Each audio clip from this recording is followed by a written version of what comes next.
जय श्रीराम. शुका सारिखे पूर्ण वैराग्य ज्याचे, वसिष्ठा परिज्ञान योगेश्वराचे. कवी वाल्मिका सारिखा मान्य ऐसा, नमस्कार माझा सद्गुरु रामदासा. श्रीराम. आता आपण काल बघितलं, राणूबाई नारोबाला खूप पाठ लागल्या, मला तू बोहल्यावर उभं राहायचे तरी शब्द दे रे म्हणून. आता आईच्या समाधानी, आई ते मातृभक्तच होते, आईच्या समाधानासाठी त्यांनी शब्द दिला, हो आई मी बोहल्यावरती उभं राहीन. मग काय, नारोबाईंचा आनंद गगनात मावेना. चला, नारोबा तयार झाला लग्नाला. त्यांनी गंगाधरला पण सांगितलं, बघ तू नाही म्हणत होतं, त्यांनी मला शब्द दिला आहे. आता त्यांना गंगाधर पंतांना पण आईचा विरस करायला नको म्हणून ते गप्प बसले. पण त्यांना माहिती होतं हा काही लग्न करणार नाही, काय होईल माहीत नाही असं त्यांना. मग आता मुली बघण्याचा कार्यक्रम सुरू झाला. मुलीकडचे इकडचे आले, आई वडील आले, मुलीला घेऊन आले, बघण्याचा कार्यक्रम झाला. अगदी आनंदात लोक जातात. तोपर्यंत हा म्हणतो नारायण की आई मी त्यांना बाहेरपर्यंत सोडून येतो.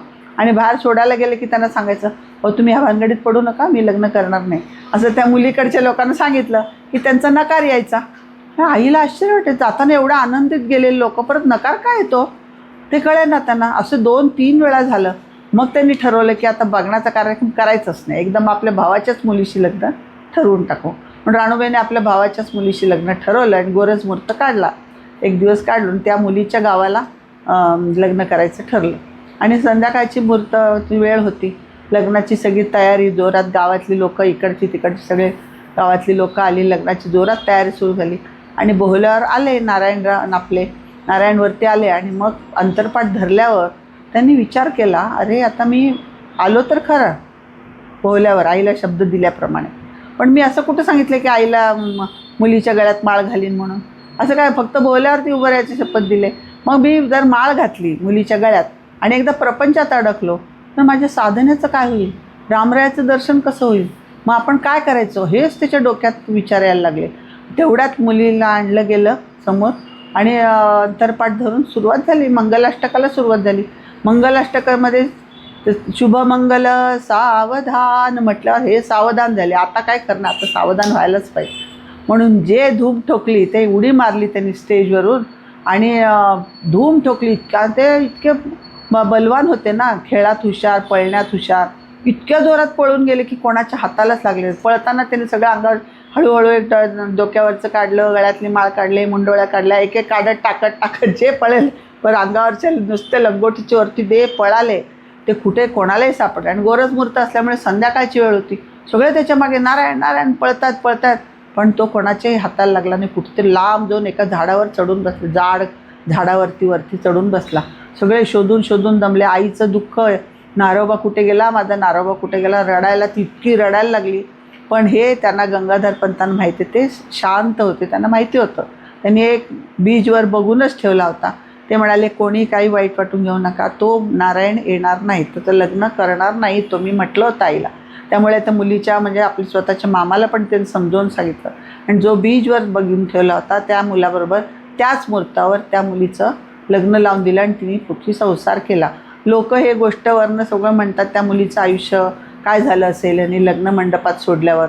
पण ते काय थोडी गोळ्या लोकांच्या समजुती आहेत की तिचं आयुष्य वाया गेलं वगैरे, असं नाही झालेलं. गंगाधर पंतांनी तिचं लग्न लावून दिलं, ती सुखात संसार केला. पण त्या दृष्टीने इतके लोक त्याला शोधायला लागले, सगळीकडे पळायला लागले, नारोबा कुठे गे, नारोबा कुठे गे. पण हे काय कुठे कोणाच्या हाताला लागायचंच नाही, यांनी ठरवलंच होतं. तर दिवसभर झाडात कुठेतरी लपून, मोठ्या झाडात की आपण दिसणार नाही असं लपून बसायचे. संध्याकाळ झाले की चालायला लागायचे. तर नाशिककडे त्यांना ओढ होती रामरायाची. रामरायाचं नाशिकचा काळाराम बघायचं, त्याला फार ओढ होती. मग नाशिकच्या दिशेने जाम कुठे आहे, नाशिक कुठे, विचार केला तरी आपल्याला थोडं जवळपास चालायचं म्हटलं तरी आपल्याला आश्चर्य वाटतं. आपल्याला आश्चर्य वारकऱ्यांचं वाटतं, इतके लांब कसे चालतात. ते वारकऱ्यांचं बघितलं तर कळतं, जे विठ्ठलाच्या आवडीने किती किलोमीटर चालतात, पायात चपला नाही. तशीच परिस्थिती इथे नारायणाची झाली होती. नुसतं त्याला डोळ्यासमोर राम दिसत होता. रात्र झाली की पळायचं. आणि त्यामुळे खूप अगदी लोकांच्या पलीकडे गेल्यानंतर त्यांनी सकाळचे पण चालायला सुरुवात केली. चालतो आणि दमला की नदीकाठी चालायचा. तो नदीकाठी, नदीत आंघोळ करायची. गोदा नदी होती, गोदा नदीमध्ये आंघोळ करायची, परत चालायचं. भूक लागली की पाणी प्यायचं, नाही तर 5 घरात माधुकरी मागत रामरायाचं नाव घेत आपलं चालत राहायचं. आणि चालता चालता त्याला किती म्हटलं तरी किती वर्षाचा हो, 12 वर्षाचा मुलगा तो. 12 वर्षाच्या मुलाने आईवडिलांना आईचं आपलं घर सोडून असं निघून जाणं किती धारिष्ट पाहिजे हे आपण कल्पनाच करू शकतो. आणि मनातनं ओढ पण घरची असते, भावाची ओढ, घरची ओढ सगळी. जर रामरायाला ते हाक मारायचे, कसं रे मी तू बघ, अनुदिन अनुतापे तापलो रामराया. त्यांनी म्हटलेलं आपल्याला माहिती आहे ते करुणाष्टपद, ते म्हणत म्हणत गेले, अनुदिन अनुतापे तापलो रामराया, परमदिन दयाळा नीरसी मोहमाया. माझी मोहमायानं मला दूर कर त्याच्यापासून. अचपळ मन माझे नाव रे आवरिता, तुझं विणसिण होतो धाव रे धाव आता. तर रामाला साकडं घालायची की मी ह्या मोहात अडकतोय, त्यांना सगळ्यांना सोडून मी तुझ्याकडे आलो आहे, मला तू माझं मोह आवर आणि मला तुझ्याजवळ बोलून घे. असं तो सारखं ते म्हणत म्हणत गोदा नदीच्या तटाने चालत चालत प्रत्येकाच्या 5 घरातले माधुकरी मागायची, जेवढं मिळेल तेवढं खायचं, नाही मिळालं तर गोद्याचं पाणी प्यायचं, आंघोळ करायची, चालायला लागेल. तिथे कुठे पडकं मंदिर मिळालं किंवा चांगलं गावाच्या गावात लागतात ना, तिथे मंदिरात मिळेल तिथे जागात आराम करायचा, झोपायचं, विश्रांती घ्यायची, परत चालायचं. एक अंगावरच्या एका कपड्यानिशी हे बाळ 12 वर्षाचा. आपण चौकशी विचार करू शकतो की आपल्या मुलाने 1 तासभर घरी यायला उशीर झाला की काय तळमळ झाली असेल, आईची काय तळमळ झाली असेल. तिचं अखंड रडणं चालूच होतं तिकडे. पण हा एकदा पाश तोडले की काय धारिष्ट असेल बघा लहान मुलाचा. आपण आयुष्यात हे आदर्श पावलोपावली आदर्श विचार केला पाहिजे की एखादी गोष्ट आपण ठरवली की ती कित्येक कष्टाने ते आपण पूर्ण केली तर आपल्याला रामराया म्हणजे परमेश्वर आपल्याला मदत करत असतो. हे आदर्श ठेवून आपण परत पुढे जाऊ.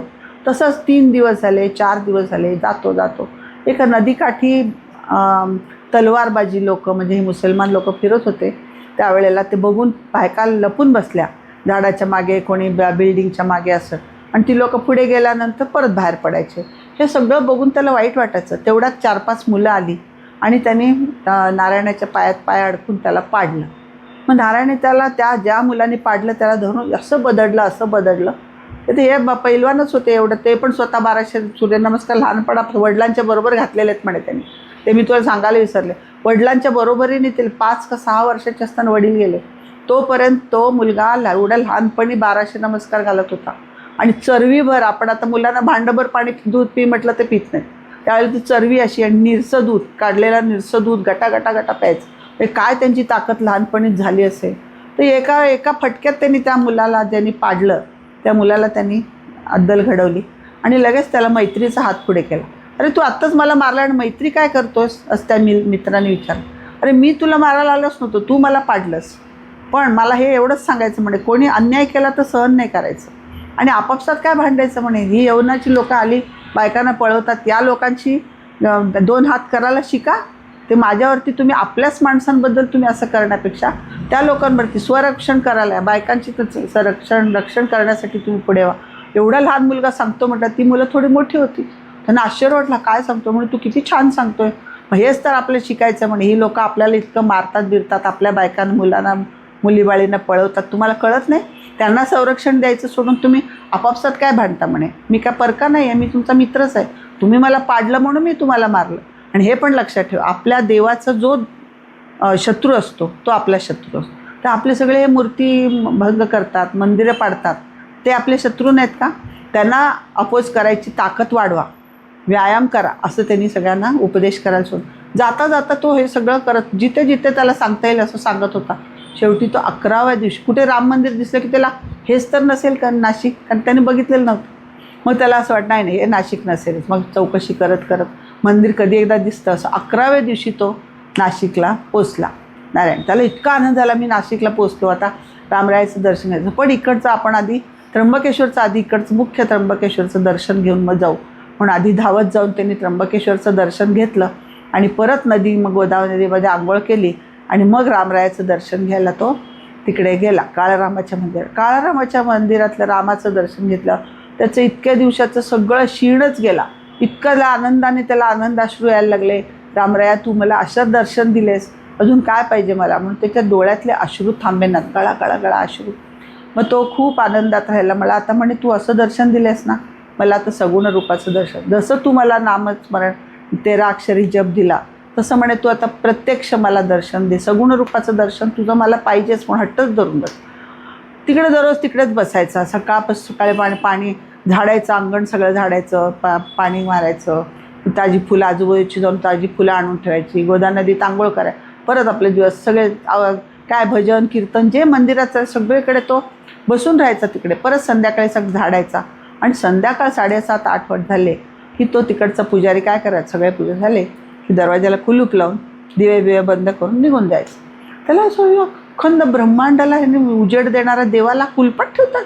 त्याला तर बघवत नव्हतं, रामाला कोंडून का ठेवून जातात, त्याला धाडस होत नव्हतं. तरी त्यांनी धाडस गोळा करून 3ऱ्या-4थ्या दिवशी विचारलं गुरुजींना, अहो गुरुजी काय करता तुम्ही, रामाला का कोंडून ठेवताय, तो आपल्याला एवढं उजेड देतो, सगळं आयुष्यात आपलं सगळं देतो आणि त्याला तुम्ही कोंडून ठेवताय. म्हटल्यावर मग त्यांनी सांगितलं, अरे नाही कोंडून ठेवलं तर काय करू, त्याच्या अंगावरची दागिने चांदीची भांडी चोरून नेलं तर मला काळ्या कोठडीत जावं लागेल. ते काय नाही, तू कुलूप लावणार. मला तो लावून गेला. तू तर सारखं रामाचं धावा करत, रामा काय हे चाललंय, तुलाच कोंडून ठेवतात लोक. असं तर दुःखात त्याचे 7 दिवस 8 दिवस असेच गेले, कितीतरी दिवस गेले. नंतर एक दिवशी काय, आणि तो सगळे लोक पण त्याला हसायचे. सकाळी सगळं सबंध दिवसभर आणि दमून जायचं ना, खायला काय मिळत नव्हतं. जी कुठं पादुकरी मागून खाल्लं तर खायचं. अक्षर बारीक जाऊन गेला होता. पण ते सकाळी उठून तो तिकडे गोदा नदीत उभं राहून असं टक लावून बघत बसायचं सगळीकडे, रामाची वाट बघितल्यासारखं. आणि त्याला नंतर मुलं वेडं म्हणायला लागले, काय वेडा मुलगा, सबंध दिवस पाण्यात उभं राहतो, ध्यानाला लावून बसतो काय, आकाशात बघत बसतो काय. शेवटी एका मुलाची विटी दांडू खाताना विटी लागली त्याच्या कपाळाला, ती रक्त आलं. त्याचं भान नाही, तो अगदी रामाच्याच ध्यानात. कोणी वेडं म्हणालं, कोणी अंगाला चिखल पे, कोणावरती तो रागवत नव्हता. कारण त्याला ध्यान एवढं होतं की रामाचं, की त्याला मला दुसरं काही न, कोणावरती रागवत पण नव्हतं. मोठी माणसं पण त्याला हसायला लागली, त्यालाही तो जुम आहे ना. तसंच ते नुसतं राम राम, नुसतं दर्शन, तुम्हाला दर्शन दे असंच. आणि एक दिवशी इतकं तो हतबल झाला की त्याच्या अंगातली ताकद गेली आणि तो बेशुद्ध पडल्यासारखा असंच पायरीवर पडून राहिला. आणि तेवढ्यात मग गुरुजी नेहमीसारखं सगळं झाल्यावर कुलूप, हे पोरा जा रे तुझ्या घरी जाऊन झोप, इकडे काय पडलं असं ओरडला. आणि तो गुरुजी निघून गेल्यावरती थोड्या वेळानं तसंच पडल्यानंतर त्यांना काहीतरी एकदा असं काहीतरी गार वाटल्यासारखं वाटलं. मग तो जागा झाला नारायण, आणि बघतो तर काय, ते आपोआप ते कुलूप तुटलं गेलं होतं आणि तिकडनं निळा प्रकाश आला रामाच्या मंदिरात. आणि राम प्रत्यक्ष उभे. तर इतका आनंद, आणि त्याच्यात त्या उजेडामुळे त्याच्या अंगात अशी चैतन्य शक्ती जागृत झाली आणि तो धावतच गेला. कुठे त्याची शक्ती आली काय, आम्ही धावत जाऊन तिने घट्ट मिठी मारली रामाला. रामाच्या पायाला मिठी मारलं. रामाने त्याला वरती घेतलं. रामाने पण त्याला परत अवग्रहण केलं. डोक्यावर, अरे किती रे माझ्यासाठी, माझ्या दर्शनासाठी तळमळलायस, आता तू खूप दमलायस, आता काम कर, तुला साधना करायची आहे ना, मग तू आता इथे ह्या गडबड्यात राहू नको, इथे राहिलं तर तुझी साधना होणार नाही. तर तू काय कर, टाकळी नावाचं गाव आहे तिकडे, नंदिनी नदी आहे तिकडे, एका ठिकाणी खोली कुठेतरी तयार कर आणि तिकडे तुला गायत्री मंत्र पाठ आहे तुझा, मग सूर्याची उपासना कर आणि तू तिकडे तुझी तपश्चर्या, तू 12 वर्ष तपश्चर्या करायची असं रामाने सांगितलं. त्याला इतका आनंद झाला. आणि मग त्यांनी डोक्यावर हात फिरवला, त्या रामात त्याच्या अंगातलं सगळं दुखणं सगळं नाहीसं झालं आणि आनंदाने तो नाचत सुटला. आणि रामराय परत अंतर्धान पावले आणि परत त्या कपाट दरवाजाला कुलूप लागलं. मग त्याला इतका आनंद झाला, रामरायांनीच मला आज्ञा दिली, आता मी तपश्चर्याला सुरू करणार. म्हणजे त्यांनी विचारलं होतं रामरायाला, अरे मग मला कुठं माहिती आहे टाकळी कुठे आहे, मी कुठं जाऊ, अरे मारुती राय आहे ना तुझ्याबरोबर, तू जा, तुला बरोबर वाट दाखवेल. आणि तिकडनं तो लगेच सकाळी उठून त्यांनी लगेच जायला सुरुवात केली. टाकळीला जाऊन पोचला. तिकडे एक पडकं घर होतं, त्यांनी सगळे झाडून बिडून स्वच्छ केलं. कोणाकडे मागून आणून शेण बिण सारून पण खोली छान तयार केली. आणि त्या दिवशीपासूनच त्याची उपासना सुरू झाली. सकाळी उठल्या तो अगदी 6 उठायचा आणि नंदिनी आणि गोदा नदीचं संगम आहे तिकडे टाकळीला. त्या संगमावरती तरी इतकं छान वाटलं, इतकं स्वच्छ पाणी बघून खूप त्यांना आनंद झाला की आता रामरायांनी टाकळी सांगितलं ते एवढ्यासाठी 2 नदीचं संगम आहे आणि इकडे सूर्योदयाच्या वेळेला आपल्याला अर्घ्य द्यायला पण जागा खूप छान आहे. म्हणून त्यांनी ते पाण्यात उभं राहून अर्घ्य देऊन सुरुवात केली. गायत्री मंत्राचं पुरस्चरण केलं आणि रामनामाचा जप. तो सकाळी 6ला जो उभा राहायचा तो 12 वाजेपर्यंत 6 तास अखंड त्याचं नामस्मरण अर्घ्य देतो, सूर्याकडे बघत उभं राहायचा. इतक्या वेळेत त्याला किती मासे पायाला चावायचे, एकदाही त्यांनी पाय हलवलं नाही. 12 वाजता म्हणजे किती ऊन असेल, 10च्या पुढे ऊन सुरू होतं. उन्हाची तमा नाही, पाऊस नाही, थंडी नाही, वाराने कशाची तमा न करता अखंड त्यांनी त्याचं धारिष्ट चुकलंच नाही, एकदाही चुकलं नाही. 12 वाजेपर्यंत करायचं म्हणजे करायचं. एवढं करून पाण्यातनं बाहेर आला की मग तो माधुकरी मागायला जायचं. 5 घरात माधुकरी मागून घेऊन यायची. त्याची खडतर तपश्चर्या बघा 12 वर्षाची कशी झाली, ह्याच्यात काही खंड पडला नाही. 12 वर्ष त्यांनी असं आखून घेतलं. म्हणजे त्यांनी आपल्याला असं शिकवले की कुठलंही तुमच्या घरातलं किंवा तुमच्या जीवनातलं काही करायचं असेल तर अशी आखणी करा की जेणेकरून तुम्ही त्याच्यात यश मिळवाल, तुम्हाला परमेश्वर मदत करेल. तर रामाची आज्ञा म्हणून त्यांनी तपश्चर्या सुरू केली, पण तबा कुठेही त्याचा बदल होत नव्हता. 12 वाजता बाहेर आलं की 5च घरात मादुकरी मिळायची. जेवढं मिळालं तेवढंच घेऊन यायचं. एक त्याची पुरचुंडी बांधायची आणि नदीत बुडवायचं ते अन्न, आणि मग त्याची 3 बाहेर काढायचं, 3 भाग करायचे. एक भाग माशाला, एक भाग कुत्रा किंवा गाय जे काय असेल ते, आणि 3रा भाग रामाला नैवेद्य दाखवायचं मनाने, आणि ते स्वतः ग्रहण करायचं. आणि त्यांनी असं म्हणायचं, कोणीतरी विचारलं, अरे असं काय तू माजोरड्यासारखं करतो, चांगलं चांगलं अन्न मिळेल तू पाण्यात गोंब. नाही म्हणे, मला ह्या घरात चांगलं अन्न मिळतंय म्हटलं की मला त्याच घरात जावंसारखं वाटेल, त्याची इच्छा पूर्ण होईल. माझी इच्छा नको आहे मला खाण्याचं, मला खाण्यासाठी जगायचं नाही, जगण्यासाठी खायचं आहे, म्हणून मी खातो आहे. म्हणजे हे आपण आदर्श किती ठेवायला पाहिजे, आपले चोचले आपण किती जिभेचे करतो. हे प्रत्येक पावलं आपण त्यांचं घेण्यासारखं आहे. म्हणजे फक्त जगायला पाहिजे म्हणून ते अन्न ते खायचे. मग लोकांना हळूहळू त्याचं कळायला लागलं. झालं तेवढं झालं की चला दुपारची वेळ आता झोपू, थोडं सकाळी उठलो आहे असं नाही. लगेच ते तिकडे कुठे कुठे मंदिरात प्रवचनं कीर्तनं चालायची, तिकडे जायचा. नंतर मोठे मोठे ग्रंथकार वगैरे असायचे, त्यांच्याकडे जाऊन ग्रंथ, तिकडे आपण आता लायब्ररी म्हणतो तसं त्यांच्याच घरात बसून तिकडेच वाचन, किंवा त्यांनी दिलं तर ते ग्रंथ घरी घेऊन येणार आपल्या घरी, आणि त्यातले उतारे काढून लिहून ठेवणार. असं करायचं. आणि संध्याकाळी परत सूर्यनमस्कार त्यांचे कधीही चुकले नाहीत. असं करून सगळं झालं, दमलं की मग एक चटई होती त्याच्यावर तो अंग टाकायचं. इतकं त्याचं बरोबर न चुकता हे सगळं दररोजच्या दररोज चाललं. दुपारच्या वेळेला त्यांनी इतका अभ्यास केला की तिथे कीर्तन नसेल तर त्यांनी त्या 12 वर्ष त्यांनी अशी तपश्चर्या केली. त्याच्यात त्यांनी सगळा अभ्यास केला. म्हणजे कन्स्ट्रक्शनच्या लाईनमध्ये कोणी काम करत असेल, विटा कशा करायच्या ते अगदी लक्ष देऊन बघायचं, आणि ते सगळं तो टिपून ठेवायचं. हे सगळं आपल्याला त्यांच्या लिखाणामध्ये नंतर आपल्याला मार्गदर्शन, पर्सनॅलिटी डेव्हलपमेंट म्हणतात त्यांच्या पुस्तकाला. हे सगळं लिखाण त्यांचं आपल्याला पुढे नंतर त्यांच्या लिखाणात सापडलं. नंतर आयुर्वेदाचा अभ्यास केला त्यांनी. आयुर्वेदाचा अभ्यास त्यांनी कसं पुढे उपयोग केला आहे ते आपल्याला त्यांच्या चरित्रामध्ये दिसेल. असं करता करता सगळं त्यांनी ज्ञान मिळवलं. आणि मुख्य म्हणजे तुळशी रामायण, संध्याकाळनंतर नमस्कार झाला तर वाल्मिकी रामायण त्यांनी लिहायला घेतलं. आजही त्याचे खंड आता आहेत त्यांच्या हस्ताक्षरातले, धुळ्याला वाग्देवता मंदिरमध्ये आपल्याला बघायला मिळतील. त्यांच्या हस्ताक्षरात त्यांनी पूर्ण रामायण, वाल्मिकी रामायण 3 वेळा लिहून काढले. उतारे त्यावेळेला काय झेरॉक्स नव्हतं, काय नव्हतं, हातानेच लिहायचं.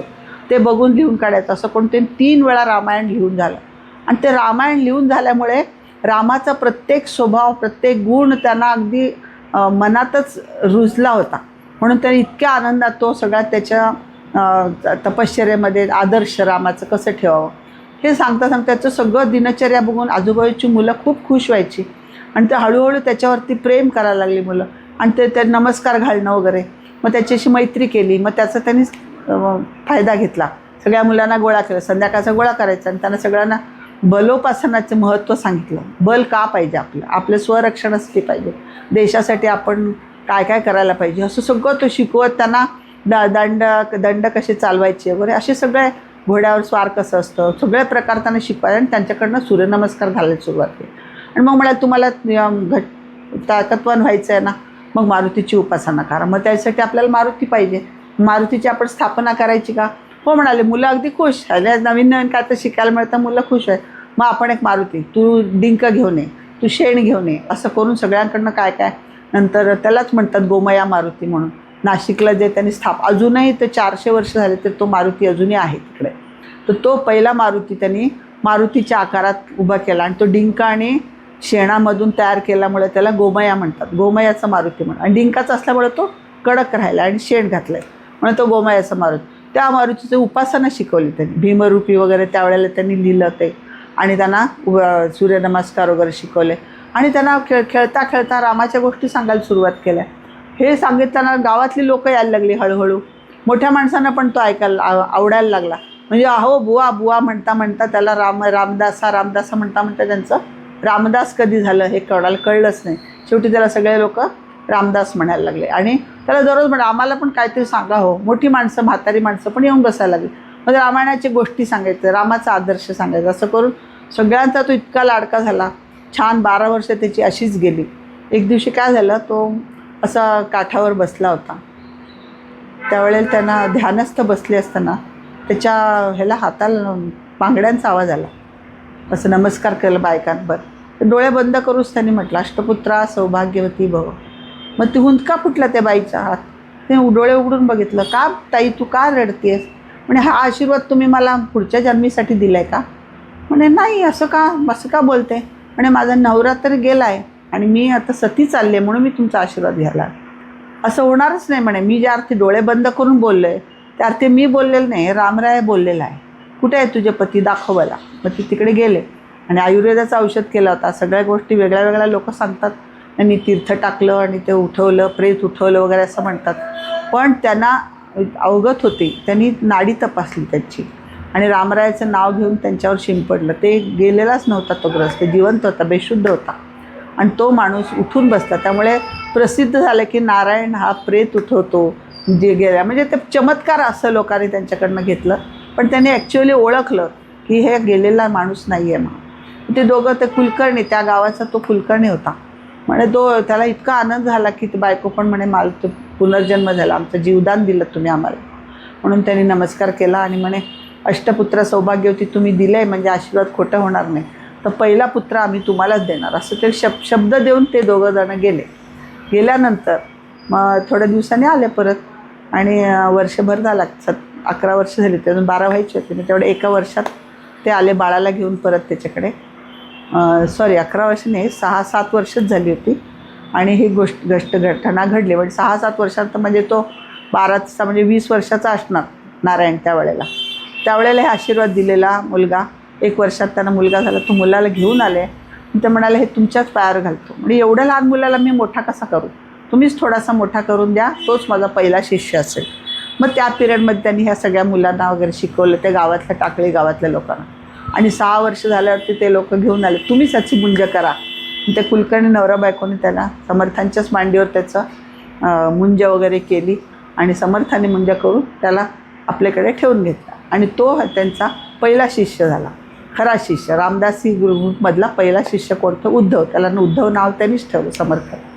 आणि मग त्याची पण तपश्चर्या पुढचे उरलेले 2-3 वर्ष जी होती ती समर्थांसारखंच, तो खूप हुशार होता. मग समर्थांसारखंच तो पण नदीत उभं राहून त्या सगळ्यांना ध्यान वगैरे करायचा, सूर्यनमस्कार घालायचा, सगळं तो पण तसाच तयार झाला.